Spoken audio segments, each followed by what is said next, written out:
परीक्षा को पास किया उन्हें फल भी मिलना चाहिए, उन्हें नौकरी मिलनी चाहिए। आज इसी पर चर्चा होगी, बहस होगी। चर्चा को आगे बढ़ाएंगे R9 टीवी के editor in chief Amitabh Agnihotri ji. स्वागत है सर आपका। एक मजबूत पैनल हमारे साथ जुड़े, इस पर चर्चा हो उससे पहले रिपोर्ट आपको दिखा रहे हैं। जो ईमानदारी से पढ़े उनके हाथ निराशा लगे और जो फर्जीवाड़ा करे वो नौकरी पाए। ये आखिर इसमें हमारा क्या गुनाह है, मेरा क्या गुनाह है सर? कुछ अराजक तत्वों की वजह से हमारी इस भर्ती को ज़्यादा दिन तक लटकाया न जाए। अतः हम लोग काफ़ी मेहनत और प्रयास के बाद यहाँ तक पहुँचे हैं। हमारी क्या गलती? हम लोगों ने दिन रात मेहनत करके नंबर लाए हैं। आपको उनकी जांच करनी चाहिए जिन्होंने भ्रष्ट किया है।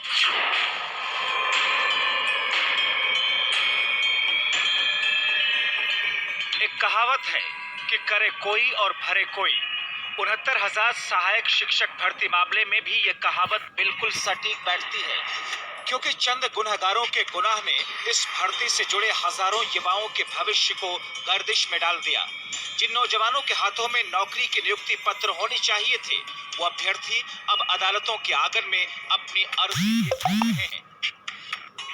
अपील करना चाहेंगे कि जो लोग इस वैकेंसी में धांधली करते पाए गए हैं, नकल करते पाए गए हैं, उनको बाहर का रास्ता दिखाया जाए और बाकी जो प्रक्रिया चल रही थी वो सतत रूप से चलनी चाहिए ताकि योग्य अभ्यर्थी हताश न हो। हम लोगों के हाथ बस निराशा लग रही है।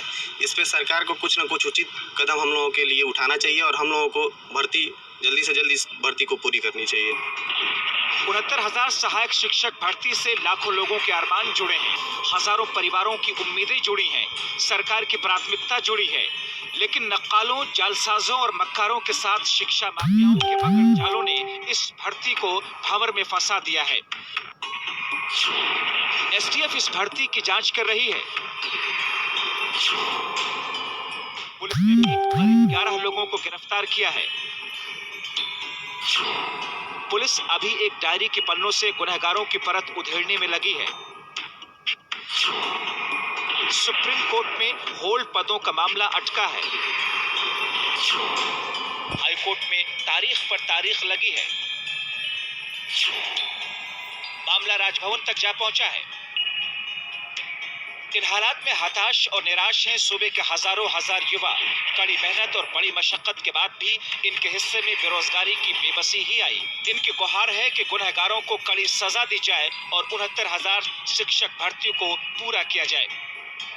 इसमें जो दोषी है उनको सजा मिले और जो ईमानदारी से जो चयनित है, जो मेहनत करके जिनका चयन हुआ है, उनका ही चयन हो, उनको नौकरी दी जाए। बहरहाल इस 69,000 भर्ती की डगर ऐसी हो रही है कि भविष्य भी डगमगा रहा है।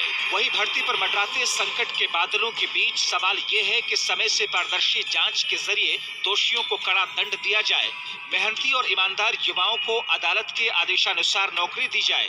वैसे भी उंगली में इन्फेक्शन हो तो शरीर नहीं काटा जाता, एक पोलिंग बूथ पर गड़बड़ी हो तो पूरा चुनाव रद्द नहीं किया जाता। इसलिए सवाल यही है कि पूरी भर्ती को रद्द न किया जाए। Bureau report R9 TV, Uttar Pradesh, Uttarakhand.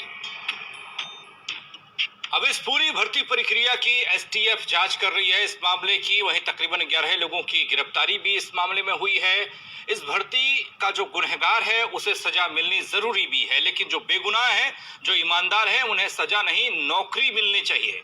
अब इस भर्ती के भंवर को समझने की कोशिश आज होगी। मेहमान हमारे साथ जुड़ चुके हैं। मनोज मिश्रा जी बीजेपी प्रवक्ता हमारे साथ हैं, उदयवीर सिंह एमएलसी समाजवादी पार्टी हमारे साथ हैं, शुभम सिंह सोमवंशी हमारे साथ बीटीसी चयनित हैं, शैलेंद्र प्रताप सिंह याचिकाकर्ता हमारे साथ हैं, अजय कुमार सिंह शिक्षक नेता हमारे साथ हैं, अमिताभ अग्निहोत्री जी इस चर्चा को आगे बढ़ाएंगे। अमिताभ जी, चर्चा की शुरुआत आपसे 1 दिसंबर 2018 का वो दिन जब शासनादेश जारी हुआ था, तब से लेकर अब तक अदालतों के आंगन में ही ये भर्ती झटके खा रही है, अभ्यर्थी परेशान है। तब से लेके अब तक बहुत सारी परिस्थितियां बदल गई और आज ये भर्ती जहां खड़ी है, उत्तर प्रदेश के उच्च न्यायालय की डबल बेंच के निर्णय के बाद, मुझे लगता है इसके अलावा कोई दूसरा न्यायोचित रास्ता नहीं होगा कि इस पूरी सूची की जांच हो रही है, जांच पारदर्शी हो, समयबद्ध हो, जो दोषी हैं वो दंडित हो, जेल भेजिए, उन पर एनएसए लगाइए, पैसा देने वालों को भी जेल भेजिए, पैसा लेने वालों को भी जेल भेजिए, और जो जिनके दम पर पैसा लिया गया उनको भी ढूंढ के जेल भेजिए। मैं तो हुकूमत उत्तर प्रदेश से कहूंगा कि कोरोना के मामले में जैसा ट्रेसिंग हो रही है ना, ट्रेसिंग का एक फॉर्मूला, एक बात है, एक रास्ता है, वो ट्रेसिंग फॉर्मूला यहां लगाइए। एक ने 15 को संक्रमित किया, 15 ने 45 को, 45 ने 450 को, तो सबको ढूंढो, वो उस ढंग से जांच करिए। और अगर ये जांच बड़े लोगों तक भी जाए तो उनको भी जेल के भीतर भेजिए, लेकिन समयबद्ध हो जांच और पारदर्शी हो, जिस पर लोग को विश्वास हो। और मैं मानता हूं कि भर्तियों के मामले में उत्तर प्रदेश का जो भाग्य रहा है, वो मेरे ख्याल से हिंदुस्तान में जितने भी सूबे हैं उनमें सबसे अभिशप्त भाग्य उत्तर प्रदेश का रहा है पिछले 1.5 दशक में, 2 दशक में। इसलिए भर्ती में जो लोग ईमानदार हैं, ये तो मैं मान नहीं सकता कि 1,40,000 39,000 जो भी बच्चे इसमें पास आउट हुए हैं, चयनित हुए हैं, वो सब चोर हैं, ये नहीं मैं मान सकता। और जो ऐसा कह रहे हैं मैं उनसे भी सहमत नहीं।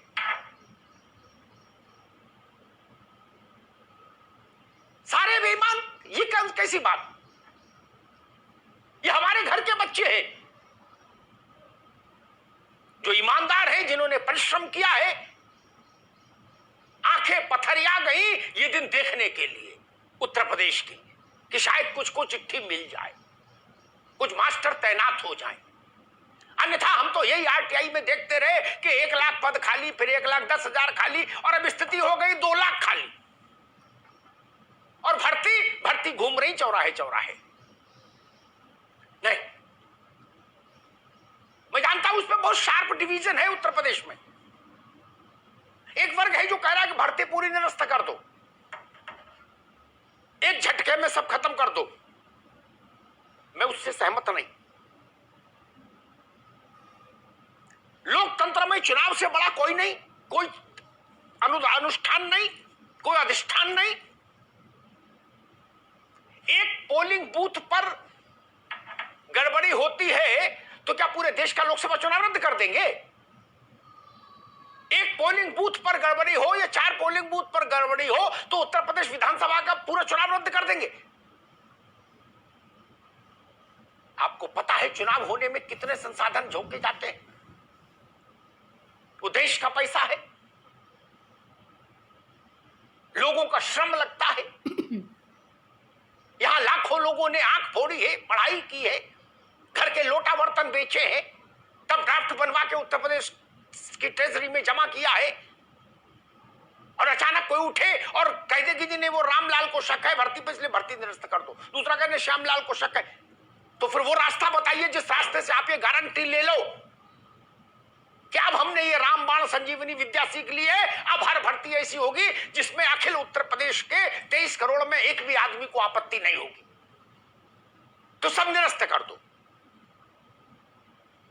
लेकिन ये रास्ता ठीक नहीं, ये रास्ता नैराश्य पैदा करेगा, प्रतिभा के साथ कुठाराघात हो जाएगा। फर्जी मास्टर पकड़े जा रहे हैं, फर्जी कागजों से करने वाले नौकरी जो लोग कर रहे हैं, 2-2, 4-4, 5-5, 8-8 साल से जो लोग उत्तर प्रदेश में नौकरी कर रहे हैं, भगवान जाने उनकी नौकरी लगी कैसे। हम तो जानते हैं, लेकिन अब टीवी पर क्या कहें। हमको मालूम है जन्नत की हकीकत क्या है, कैसे नौकरी लगती थी और कैसे नौकरी चलती है, ये भी हम जानते हैं। बेसिक शिक्षा में ये भी हम जानते हैं, और जानते सब है, लेकिन टीवी पर बोलेंगे नहीं कोई। ये सच्चाई है, ये शर्मनाक सच्चाई है। उनमें से 18-20 मास्टर पकड़े गए हैं, कुछ बीएसए पकड़े गए हैं, कुछ तहसीलदार लाहौर लेखपाल जो भी इस टाइप के लोग थे वो भी पकड़े गए। अच्छी बात है, पूरे उत्तर प्रदेश के कागज जांचो मास्टरों के, और जहां ये इस टाइप का गड़बड़ झाला मिले, अनामिका टाइप का कुछ मामला, सारे नटवर लाल नापो अच्छे पहले।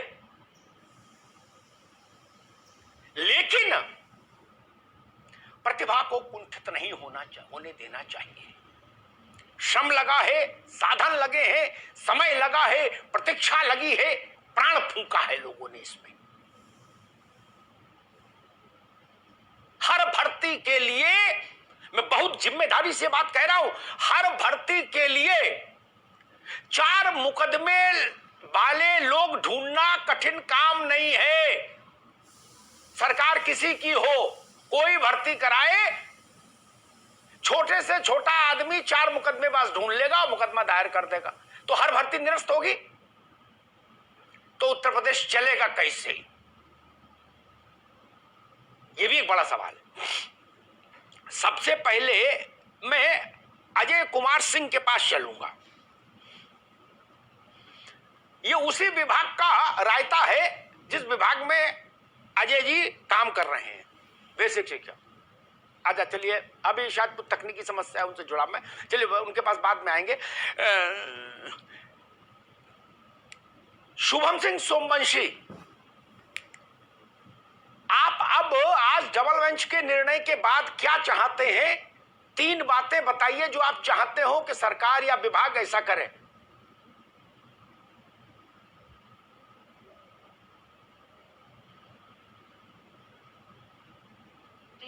सर्वप्रथम सर, हम ये बताना चाहते हैं कि जो ये भर्ती प्रक्रिया में 2 साल 2.5 साल की जो मानसिक प्रताड़ना है, ये अब पूरी तरह से खत्म हो जानी चाहिए। अब हमारे घर वाले, हमारे माता पिता, हमारे परिवार वाले, हमारे रिश्तेदार अब हमसे ये उम्मीद लगाकर बैठे हैं कि जल्द से जल्द हम सब बेसिक में सहायक अध्यापक पद पर चयनित हो। सबसे बड़ा कारण यह है कि हर अभ्यर्थी एक समृद्ध परिवार से बिलोंग नहीं करता है। कोई किसान के घर से है, कोई किसी व्यापारी के घर से है। अब ये प्रताड़ना झेलते झेलते बहुत ज़्यादा समय हो चुका है। हमारी सरकार से यह दरख्वास्त है कि आज डबल बेंच में सरकार के पक्ष में फैसला आया हुआ है। अब सरकार अपने अधिकारियों से बातचीत करके सुप्रीम कोर्ट में जो 37,000 पद रोक कर भर्ती करने की बात माननीय उच्चतम न्यायालय ने की है, उस पे सरकार मॉडिफिकेशन एप्लीकेशन दायर करे और जल्द से जल्द वहां पर उस जो आदेश जो माननीय उच्चतम न्यायालय का आया है उसमें करेक्शन करके आदेश पारित करके भर्ती प्रक्रिया को जल्दी से सुचारू रूप से आगे चलाएं। ठीक शुभम बाबू, एक चीज ये समझ लो, लोग कहते हैं, मनोज जी और उदयवीर जी के संज्ञान के लिए टिप्पणी कर रहा हूं, लेकिन उनके पास आऊंगा बाद में, उत्तर प्रदेश के अभ्यर्थियों को लोग कहते हैं ये कम समझदार हैं। उनका ज्ञान देखिए हाई कोर्ट के वकील के बराबर है। Modification review petition, IPL, PIL, जितना अमिताभ अग्निहोत्री नहीं जानते उतना सभी बच्चे जानते हैं। ये आधे वकील हो गए आप ही लोगों की कृपा से। आप ही लोगों की कृपा से ये आधे वकील हो गए। अगर वकील न मिले तो खुद ही मुकदमा लड़ लें, उतने समझदार हो गए। शिवेंद्र प्रताप सिंह, जितनों को सुप्रीम कोर्ट ने कहा रोक लीजिए सीटें, जी सर, उसके बाद की सीटें जो बची उन पर डबल बेंच ने स्टे हटा दिया, ठीक। और उसने कहा सुप्रीम कोर्ट के निर्णय को ध्यान में रखते हुए सरकार आगे प्रोसीड करे। जी, इस निर्णय पर आप क्या कहना चाहेंगे भाई? आपका पक्ष क्या है? जी।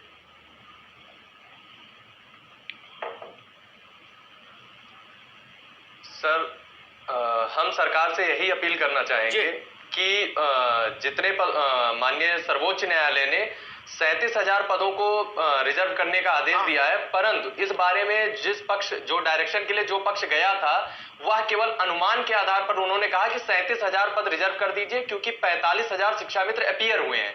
उनके पास इस बात के कोई ठोस साक्ष्य नहीं है कि वो 37,000 के 37,000 शिक्षा मित्र 40-45 पर भी सफल हो जाएंगे। केवल अनुमान के आधार पर अगर पद होल्ड करने की बात है तो सर कल कोई डायरेक्शन के लिए यह भी जा सकता है कि बाकी बचे 40,000 पद और रिजर्व कर दिए जाए। अतः सरकार से हम लोगों की यही दरखास्त है कि जल्द से जल्द मॉडिफिकेशन एप्लीकेशन दाखिल करी जाए और सरकारी अधिवक्ता पैनल जो है सर वहां पर केवल एक अधिवक्ता उपस्थित रहता है और विपक्ष की तरफ से जो भर्ती फंसाना चाहते हैं वो 10-10, 12-12 अधिवक्ताओं के पैनल खड़ा कर देते हैं। अतः हमारी सरकार से करबद्ध प्रार्थना है कि जो सरकार का अधिवक्ता पैनल है उसमें भी एटलीस्ट 2 से 3 अधिवक्ता जो सीनियर अधिवक्ता है वो उपस्थित रहे और अभ्यर्थियों का और सरकार का पक्ष मजबूती से रखे, जिससे जो न्यायालय को गुमराह किया जाता है कि 37,000 पद पे जो समस्त शिक्षा मित्र पीएड है सारे के सारे पास हो जाएंगे, उसके संबंध में बिना किसी आधार के कोई निर्णय ना लिया जाए और कोर्ट जब गुमराह नहीं होगी तो वो स्पष्ट फैसला देगी। क्योंकि जब पहली सुनवाई में तुषार मेहता सर उपस्थित थे तो न्यायालय में स्टे नहीं हुआ, न पद होल्ड हुए, लेकिन दूसरी सुनवाई में सॉलिसिटर जनरल सर अनुपस्थित थे, केवल डबल एजी थी और वो लगातार डेट मांग रही थी कि 6 को सरकार काउंटर देगी। अतः उसी को ध्यान में रखते हुए सर्वोच्च न्यायालय ने पद होल्ड कर दिया है। जी ठीक है, ठीक है। अजय कुमार जी, जिस सीढ़ी पर ये सब लोग फंसे हैं आप उस सीढ़ी को पार कर गए और आप वहां पहुंच गए जहां पहुंचना चाहिए, लेकिन बेसिक शिक्षा का जो रायता पिछले 2 दशक से उत्तर प्रदेश में फैला, जाने कितनी सरकारें उस रायते में रपट गईं, कितने मंत्री शहीद हो गए, कितने अधिकारी शहीद हो गए, कितने बीएसए करोड़पति हो गए, कितने प्रधान संपन्न हो गए इसी बेसिक शिक्षा के चलते, भगवान का आशीर्वाद लेके। नहीं, इस भर्ती का जो भंवर है इस पर आप कुछ सोच रहे हो? क्या सोच रहे हो भाई, बताओ जरा। देखिए, भर्ती का भंवर एक ऐसा भंवर है जिसने उत्तर प्रदेश में सिर्फ ऐसा नहीं है कि शिक्षक भर्ती से सिर्फ जो शिक्षक हैं या होने वाले शिक्षक प्रभावित हैं, इस भर्ती से वास्तव में इस देश उत्तर प्रदेश की जनता, उत्तर प्रदेश का अभिभावक और वो बच्चे जो उन विद्यालयों में पढ़ने वाले हैं वो भी प्रभावित हैं। आज अगर हम कहते हैं कि उत्तर प्रदेश में सरकारी स्कूल असफल हो रहे हैं तो उसके पीछे एक बड़ा कारण है कि विद्यालयों में शिक्षक नहीं पहुंच पा रहे हैं और हम शिक्षक भर्ती के भंवर में फंसे हुए हैं। शिक्षक भर्ती का भंवर साफ होना चाहिए। हम लोग को जिंदगी भर इसी तरह नहीं चलना चाहिए। आपकी बात से मैं बिल्कुल सहमत हूं कि जो हम रोज यही राग अलापे कि हाँ साहब ये करप्शन है, कोई आए एक मुद्दा उठा दे और ये कह दे कि साहब ये भर्ती यहाँ गड़बड़ है, ये नटवर लाल यहाँ, ये नहीं होना चाहिए। भर्ती माननीय सुप्रीम कोर्ट ने, माननीय हाई कोर्ट ने तमाम अपने निर्देशों और आदेशों से स्पष्ट किया है कि किस तरह जानी चाहिए। सरकार पूरी तरह प्रयत्नशील है और सरकार ने अपने मजबूत इरादों से इस भर्ती को पूरा कराया है। यहाँ तक कि जितने नटवर लाल निकले वो आज जेल में है। अजय जी, ठीक है, कोई भी हो, मेरा मानना यह है कि सर भर्ती पूरी होनी चाहिए और किसी हालत में शिक्षक जो है विद्यालयों तक पहुंचना चाहिए। अब मैं राजनीतिक लोगों के पास चलूं उससे पहले टिप्पणी कर दूं। अजय भाई उससे जरूर उसके मतलब प्रथम दृष्टया गवाह होंगे, हालांकि टीवी पे उनका बोलना ठीक नहीं होगा, मैं तो बोल दूंगा। अच्छा, सुनने में ऐसा भी आता है अजय जी कि स्कूल ना आने पर तनख्वाह लेने का अगर ऑप्शन लेना है तो उसके लिए बीएसए अलग से एक रेट लिस्ट रखते हैं, ऐसा लोग बताते हैं जो मास्टर है। नहीं, ग्रामीण इलाकों में ये भी चल रहा है मामला, ऐसा ऐप आई है जो इस भारतीय जनता पार्टी सरकार में प्रेरणा है। तो ऐप का ही तो विरोध कर रहे थे आप लोग, शिक्षकों को। अरे भाई, जब मैंने ऐप का समर्थन किया तो आप लोग विरोध कर रहे थे। आप बोले इससे निजता का हनन होगा, चुप तनख्वाह लेने दो, ऐप में मत डालो। नहीं, कोई निजता का हनन नहीं है भाई, कहा गया था आज हर शिक्षक अपने विद्यालय में उपस्थित होना। जी, उस वक्त बहुत सारे लोग आए थे जिन्होंने कहा था ये क्या नया बखेड़ा ले आई योगी सरकार, ऐप क्यों लाना चाहती, हाजिरी के लिए हम फोटो क्यों दिखाएं। उसके पीछे का कारण मुझे पता था कि क्यों बचना चाहते हैं। कह रहे आप जो टीचर हैं उनको अपनी शक्ल दिखाने में कोई दिक्कत नहीं है। अगर हम उपस्थित हैं, अपनी ड्यूटी कर रहे हैं तो हमें क्या दिक्कत है अगर हमारी शक्ल दुनिया देख ले। यही समस्या है, तो हम विद्यालय में है, हमारी उपस्थिति लग रही है और आज आधुनिक हो गया। ठीक है अजय जी, ठीक है जी। उदयवीर जी, जी जैसे कहते हैं ना कि हरि अनंत हरि कथा अनंता, मैं मानता हूं आप भारत पाकिस्तान पर अच्छी डिबेट कर सकते हैं, भारत यूएस रिलेशंस पर अच्छी डिबेट कर सकते हैं, ग्लोबल वार्मिंग पे, इवन कोविड-19 पर एक अच्छी डिबेट कर सकते हैं, उसका कुछ समाधान निकाल सकते हैं बहस में। लेकिन उत्तर प्रदेश के बेसिक शिक्षा के उलझे हुए तारों को नहीं सुलझा सकते। 20 साल से तो मैं ही कोशिश कर रहा हूं, कुछ समझ ही नहीं पाता। जितना नीचे जाता हूं खोजने, उतने 2 फुट और दलदल में अंदर चला जाता हूं। जाने कितनी राजाज्ञाएं आ गई, कितने आज्ञाएं आ गई, कौन कौन से कोर्ट लग रहा है कि आधा हिंद के उत्तर प्रदेश की जुडिशरी की 70% ऊर्जा केवल इसी में लग रही है। BPEd, BLD, LD, PLD, BEd, CEd, CCT, EET, TET, जाने गुणांक, भारांक, मूलांक, प्राप्तांक, कौन कौन से बवाल नहीं है इसमें। इनको समझने के लिए भी मेरे ख्याल से बार काउंसिल पूरी लगा दो तो नहीं समझ पाए। अब ये नया बखेड़ा क्या किया जाए भाई, आपकी समझ क्या कहती है उदयवीर जी?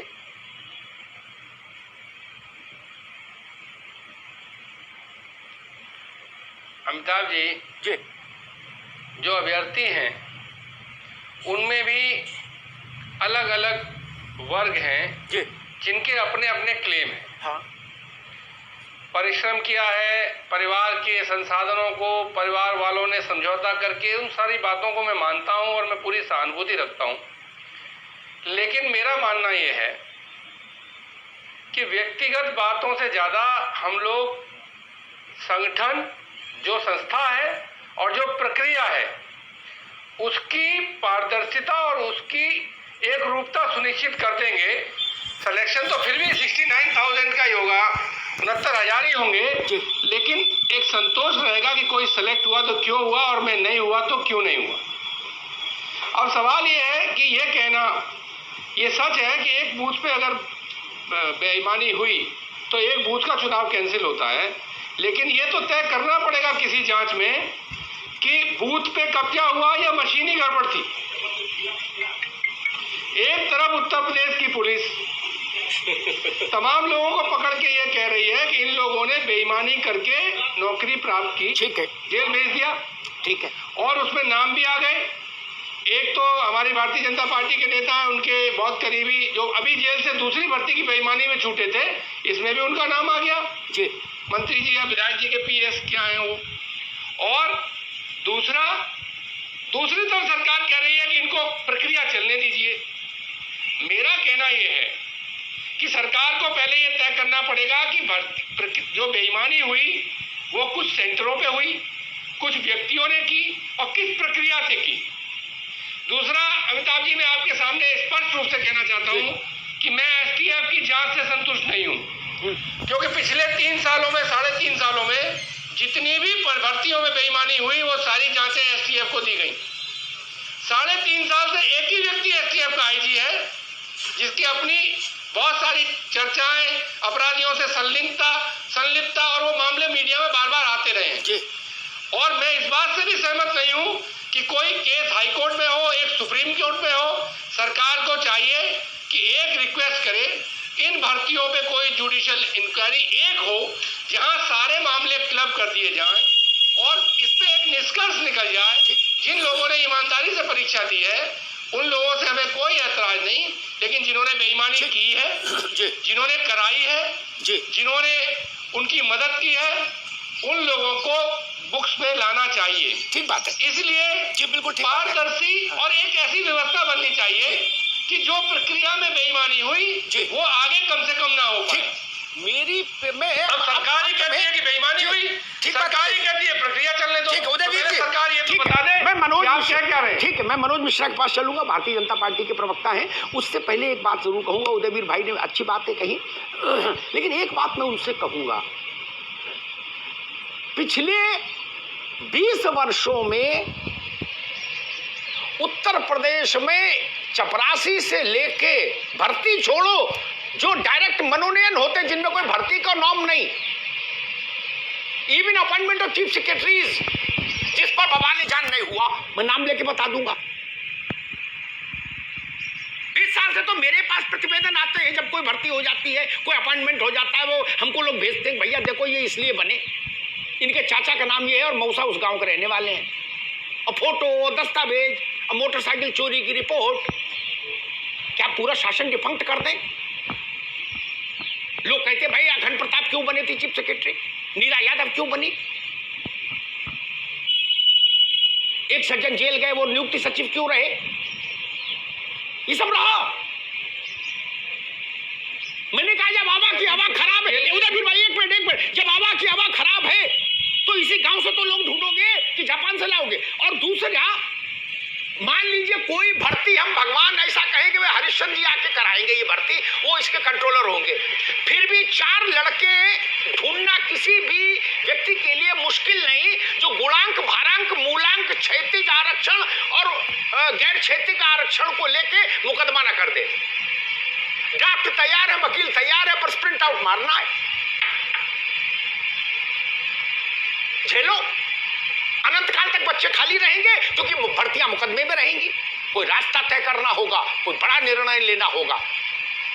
ये कॉस्मेटिक सर्जरी से काम नहीं चलेगा। मनोज जी, मेरा प्रश्न ये, जिन्होंने ईमानदार, जिन्होंने चोरी की, चपाड़ी की, गलत किया, उनको लैंप पोस्ट पर लटका फांसी दो। जिन्होंने भर्ती में गड़बड़ घोटाले का रैकेट संचालित किया, उनके लिए बोल रहा हूं। जो बच्चों ने प्रलोभन में उनको पैसा दिया, उनको जेल में डालो, वो भी आज सबक सीखें। लेकिन जिन्होंने ईमानदारी से अपनी कुठरिया में बैठ के किताब पढ़ी और इम्तिहान दिया और पास हुए, वो भी लटक जाएं और फिर एक नया सिलसिला A to Z, फिर बैक टू स्क्वायर वन, फिर अनुज्ञा जारी होगी, फिर दैनिक जागरण में विज्ञापन छपेगा, फिर सेंटर अलॉट होंगे। यही करते रहेंगे क्या पूरे जीवन भर उत्तर प्रदेश में? तो 2.25 लाख से ज्यादा पद खाली हैं स्कूलों में, पढ़ाई कैसे हो जाएगी? मनोज जी। जी अमिताभ जी, आपको, आपका जो विषय है, और मैं आपको बहुत दिनों से जानता हूं, आपको फॉलो करता हूं, ये जनता में बहुत लोकप्रिय विषय है, जनता उससे संबंधित है। उसका एक कारण बताओ जी। उसका एक जी बोलिए मनोज जी, आ रही आवाज?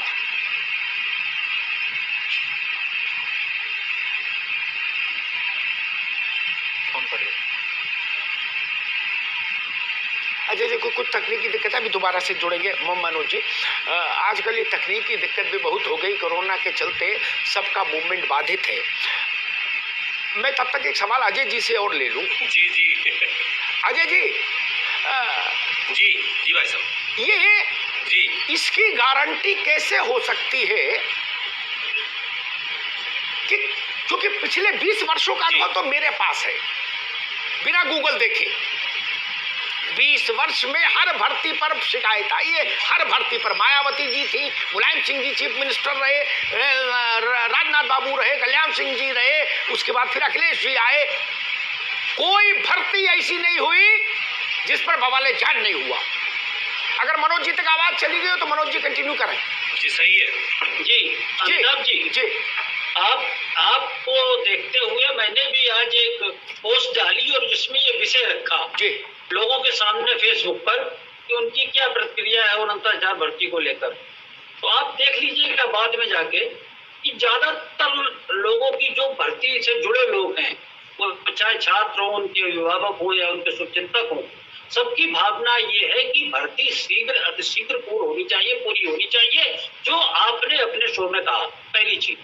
दूसरी चीज, आप अगर देख रहे होंगे तो आपने कहा भी है अपने शब्दों में कि सरकार लगातार कोशिश कर रही है कि जल्दी से जल्दी भर्ती हो, लेकिन जो 2 स्टे आ गए, एक इलाहाबाद हाई कोर्ट की बेंच का, लखनऊ का, और एक माननीय सुप्रीम कोर्ट का, तो इनसे भर्ती प्रक्रिया बाधित हुई। हमने पिछली बार भी आपसे कहा था, आपके ही चैनल पर कहा था कि जो माननीय उच्च न्यायालय लखनऊ बेंच का निर्णय है उसको हम चुनौती देंगे, और सौभाग्य से भारतीय जनता पार्टी सरकार ने जो चुनौती दी उसको कोर्ट ने स्वीकार किया और पारदर्शी स्पष्ट प्रक्रिया माना, पहली चीज। दूसरी चीज, सरकार ने ये निर्णय किया है कि जो माननीय सर्वोच्च न्यायालय में फंसा हुआ है मामला, उस पर भी पुनर्विचार याचिका या संशोधन याचिका जो भी कहते हो, उसको दायर किया जाएगा और उसमें जल्दी से जल्दी निर्णय लेने की कोशिश की जाएगी। भारतीय जनता पार्टी की योगी सरकार का ये प्रथम लक्ष्य है कि 69,000 चयनित छात्रों को जल्दी से जल्दी नौकरी मिले, और इसके लिए हम युद्ध स्तर पर कार्य कर रहे हैं। एक चीज मुझे कहनी है, तीसरी चीज मैं कहूंगा, जो उदयवीर जी ने कहा मैं उदय गोयल जी से कहता हूँ कि इनकी सरकार में इनके लोक सेवा आयोग के अध्यक्ष अनिल यादव जी भ्रष्टाचार के कारण माननीय न्यायालय के निर्देश पर हटाए गए और एक भी भर्ती बोर्ड आयोग ऐसा नहीं था इनके सरकार में जो भ्रष्टाचार के आरोप में ना हटाए गए हो या जिस पर भ्रष्टाचार के आरोप ना लगे। ये गवाह है, ये इतिहास गवाह है, ये इतिहास गवाह है, अखबारों में दर्ज है, टीवी पर चला है, चैनलों में है। और ये ऐसे लोग पीसीएस बन गए जिन्होंने परीक्षा तक नहीं की थी। आप देखिए 4000 भर्ती शिक्षक लगभग पकड़े गए, बेसिक शिक्षक, जब वो एक बना प्रेरणा का और जो मानव संपदा जी 4000 लोग पकड़े गए जो फर्जी शिक्षक थे, जिनकी नौकरियां चली गई है और इस बात के प्रमाण है वो इन्हीं की सरकार की देन थी। तो पहले आपको आचरण अच्छा सिद्ध करना पड़ेगा। अब समाजवादी पार्टी और विपक्ष का पूरा एक लक्ष्य है कि जो 69,000 भर्तियां और जो श्रेय मिलने वाला योगी सरकार को नौकरी देने का, उस पर रंगा डालो। तो ये सीधा तो कह नहीं सकते कि 69,000 भर्तियों को रद्द कर दो। ये किसी न किसी तरीके से उसमें अड़ंगा डाल रहे हैं और उदयवीर सिंह जी कुछ रिस्पॉन्ड करना चाहते हैं। उदयवीर जी,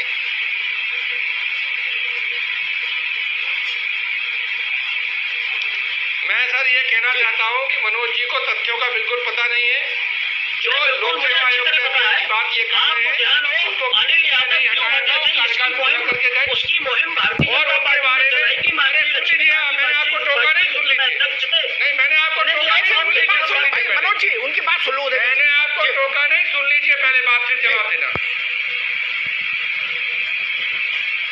और इन लोगों ने चुनाव में, भारतीय जनता पार्टी के लोगों ने फर्जी लोक सेवा आयोग का रिजल्ट बना के कि एक ही भर्ती में 59 यादव एसडीएम बना दिए गए, पूरा प्रचार किया।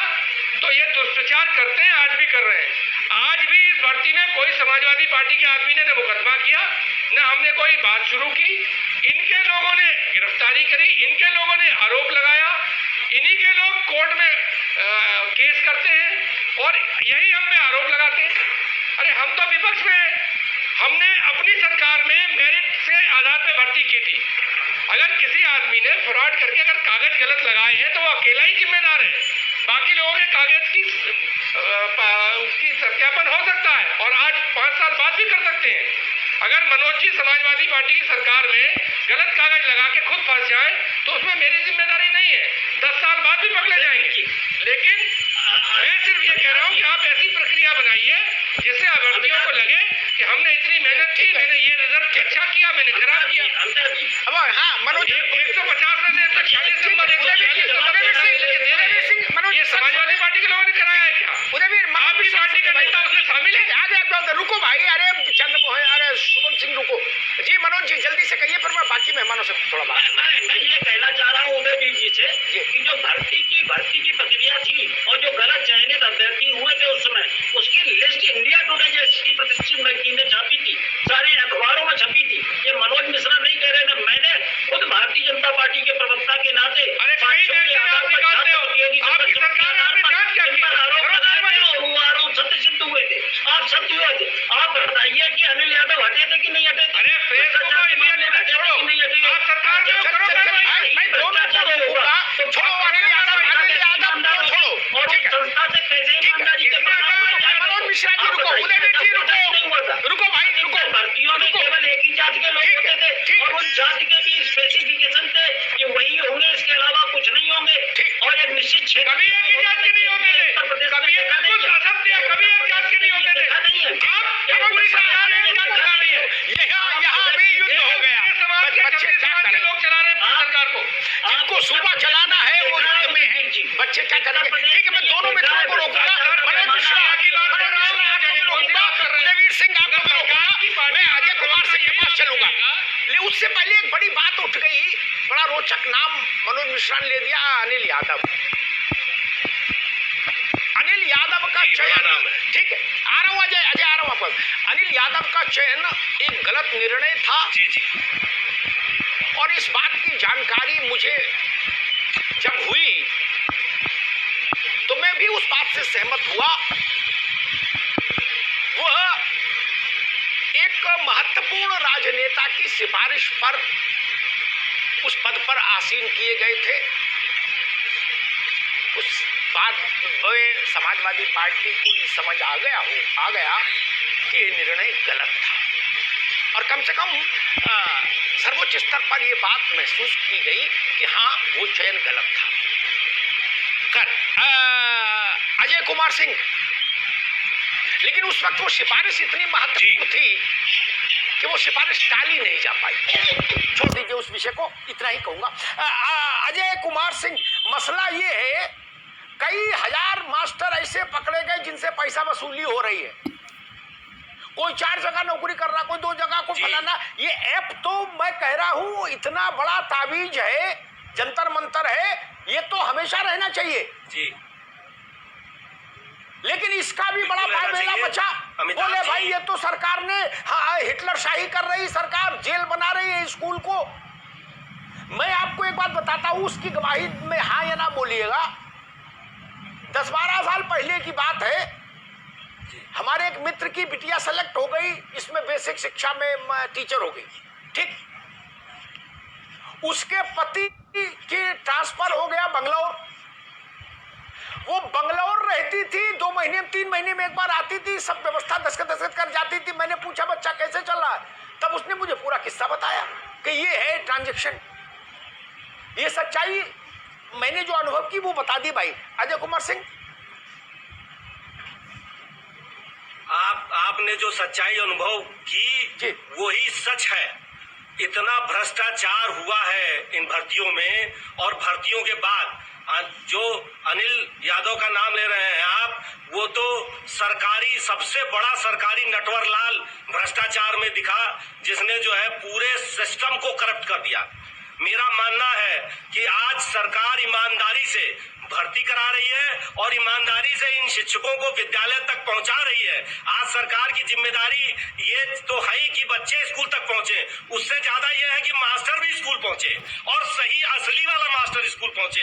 ऐसा ना हो कि असली वाला मास्टर घर पे है और एक नकली वाला मास्टर 1500 लेके जा रहा है, वहां पर झाड़ू पोछा करा रहा है, सफाई करा रहा है। तो सरकार अपना काम कर रही है, जिसके परिणाम दिख रहे हैं। 69,000 भर्ती जो है, ये भर्ती कोई 2-4 महीने में नहीं, सालों की प्रक्रिया से गुजरने के बाद, और आप जानिए, आप गवाह हैं इस बात के कि जिस दिन विज्ञापन आता है और जब तक परिणाम आता है तब तक लोग कोर्ट भागते रहते हैं। हम अभी हमारे एमएलसी साहब ने कह दिया कि हमें एसटीएफ पर विश्वास नहीं। अरे हम एसटीएफ पे विश्वास न करें, पुलिस पे विश्वास न करें, अपनी संस्थाओं पर न विश्वास करें, तो फिर विश्वास किस पर है आपको?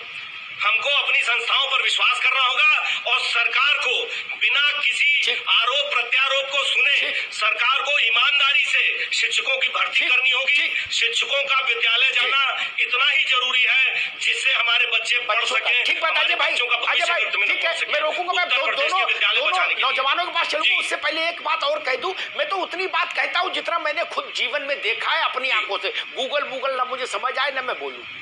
2013 में एक दूसरे चैनल पर था, मनोज जी भी परिचित हैं, उदयवीर भाई परिचित हैं। एक प्रदेश भर में रैंडम स्टिंग कराया मैंने स्कूल का, टीचर्स का। इतना शर्मनाक था वो दृश्य, आज भी मुझे YouTube पर मिल जाएगा, आप देखेंगे तो, है ना। वो तो मतलब करोड़ों बार देखा गया। जनवरी की स्पेलिंग नहीं लिख पा रहे थे, 45,000 रुपये नगद आ रहा था खाते में, जनवरी की स्पेलिंग नहीं लिख पा रहे थे। अमिताभ जी मैं एक बात कहूंगा, भारत की राजधानी नहीं बता पा रहे थे, आशीर्वाद नहीं लिख पा रहे थे। अमिताभ जी मैं इस बात पर एक बात आपसे कहूंगा जी। देखिए अमिताभ जी, उत्तर प्रदेश का बेसिक का टीचर उत्तर प्रदेश की सबसे क्रीमी लेयर का टीचर है।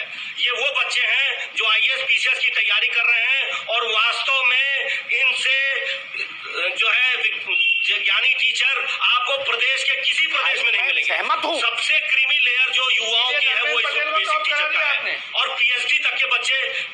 मैं तो 2013 में, आप देखो भाई अजय जी मुझसे मत जानो, एक मिनट, मैंने जो 2013 में स्टिंग कराया उसका परिणाम बताया, YouTube पर पड़ा, उसको देख लीजिए, ठीक है ना। स्कूल में ही जाके स्टिंग हुआ था, कैमरे पर शूट हुआ था। तू कहता है कागज लेखी, मैं कहता हूँ आखिर नहीं रहा होगा, कहीं ना कहीं से तो आया होगा ना। असली नहीं रहा होगा, नकली रहा होगा कोई असली टीचर की जगह पे। अरे भाई मैंने 50 जगह से कराया था इसका मतलब नकलियों के लिए गेट तो खुला था। मैं सहमत हूँ उस बात से।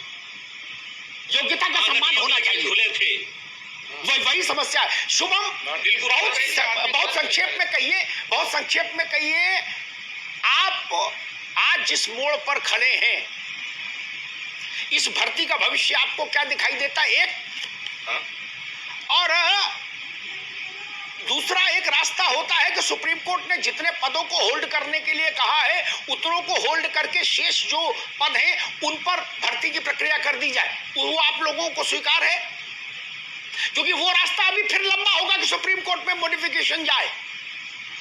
और जैसा शिवेंद्र कह रहे थे कि उस पर भी जिरह करो कि 37,000 क्यों, कि 42,000 क्यों, कि 40,000 क्यों, कौन सी मेथोडोलॉजी है, वैज्ञानिकों को बुलाओ। फिर तो हरि अनंत हरि कथा अनंता, पढ़ने दो डेट पे डेट। जी अमिताभ सर जी जी मैं उत्तर दूं आपको? नहीं, आप ये कहना चाहते हैं 37,000 पदों को होल्ड करके भर्ती करना असंभव है। अच्छा सर, असंभव है। अब ये सर हम कहना चाहते हैं, सरकार जो है भर्ती जब भी पूरी करे तो जो उसने चयनित लिस्ट बनाई है 67,867 की, प्रक्रिया उसी पे ही समाप्त हो। और सर हम ये कहना चाहते हैं कि अन्य किसी राजनीतिक पार्टी को इस भर्ती में इस तरह का हस्तक्षेप नहीं करना चाहिए कि भर्ती रद्द हो जाए। उनको ये नहीं पता है कि हर एक आम अभ्यर्थी किस तरह से 10 घंटे 12 घंटे एक रूम में 6-6 लोग रह करके किस तरह से पढ़ाई करके इस भर्ती को उत्तीर्ण किया है, और इस सरकार द्वारा लगाए गए मानक जो उत्तीर्णांक है उसको पास किया है। उसके बावजूद सिंगल बेंच डबल बेंच में अन्य बड़े बड़े सीनियर वकीलों को पैसा दिया है, अपने घर से गेहूं बेचकर, चावल बेचकर, अनाज बेचकर। वो हम ये चाहते हैं कि सर ये इसी भर्ती की बात नहीं है, हर भर्ती में अभ्यर्थी पहले मेहनत करके अपनी पढ़ाई करे, उसके बाद कोर्ट कचहरी का चक्कर लगाए, उसके बाद फिर क्या कहते हैं सुप्रीम कोर्ट का चक्कर लगाए, अंत में अगर उसका चयन नहीं होता है तो इसका जिम्मेदार कौन होगा? ठीक है शिवेंद्र प्रताप, वही सवाल आप। अंत में सर हमको कुछ गलत कदम उठाना पड़ता है, हम जैसे अभ्यर्थियों। अरे रुकिए भाई, गलत कदम से कुछ नहीं मिलता जीवन में। आशान्वित रहिए, सकारात्मक रहिए, संघर्ष करिए, गलत कदम से कुछ नहीं मिलता। अभी आपकी उम्र ही कितनी जो आप गलत कदम की बात कर रहे हैं, ये सब मत सोचिए बेटा कतई। शिवेंद्र, वही सवाल, सुप्रीम कोर्ट से वो 37,000 अभ्यर्थी हैं वो विवश हो जाते हैं ना। अरे रुको भाई, विवश हो जाते हैं? आपकी लड़ाई लड़ तो रहे हैं, और आप लड़ सकते तो आप ही लड़ लीजिए, फिर हम पीछे हो जाएं। शिवेंद्र प्रताप, 37,000 सीट्स जो सुप्रीम कोर्ट ने होल्ड करने को कहा, अगर उनको भी मुक्त कराया जाए और फिर सबका एक साथ निस्तारण हो, इस प्रक्रिया में समय भी लग सकता है। और इस प्रक्रिया के समय लगने में हो सकता है तब तक हाई कोर्ट में 2-4 मुकदमे और हो जाए गुणांक, भारांक, प्राप्तांक के। तब क्या करिएगा? हो सकता है कई वकीलों ने टाइपिस्ट बैठाल भी दिया हो कि बेटा तैयार करो पिटीशन। फिर single bench, double bench, triple bench, खंडपीठ, महाखंडपीठ, संविधान पीठ। तब तक आप लोग आउट ऑफ आपके लोगों की उम्र बीत जाएगी बेटा। कर दें इस भर्ती का लगाओ, शिवेंद्र कमिटमेंट करे ना सरकार, तब तक आप लोग 58 साल के हो जाएंगे। हाँ बोलो। जी सर बिल्कुल सर, मैं सहमत हूँ सर, लेकिन सर मॉडिफिकेशन एप्लीकेशन जो है वो एक दिन में दाखिल हो जाएगी और माननीय तीनों जजों को उस पर केवल विचार करना है, उस पर कोई जिरह नहीं होनी है। और दूसरी सबसे महत्वपूर्ण बात यह 18 जून से लेकर के कोर्ट बंद, माननीय सर्वोच्च न्यायालय बंद हो रही है। अगर उससे पहले उस निर्णय पर पुनर्विचार हो जाए और पद रिजर्व जो किए गए हैं उनको खोल दिया जाए तो 69 जो 67,867 की चयनित सूची है उनमें से प्रपत्रों की जांच करके जो प्रपत्र दस्तावेज सही पाए जाएंगे उनको नियुक्त कर दिया जाएगा। और इसके बाद जो माननीय बेसिक शिक्षा मंत्री जी ने एक जगह बयान दिया था कि यदि किन्हीं कारणों बाद में सर्वोच्च न्यायालय या उच्च न्यायालय ये फैसला देता है और कुछ अभ्यर्थी बढ़ते हैं तो उन्होंने कहा था कि पदों की कमी नहीं है, सरकार पद को बढ़ा भी सकती है और अन्य अभ्यर्थियों के लिए भी वो रास्ता बना देंगे।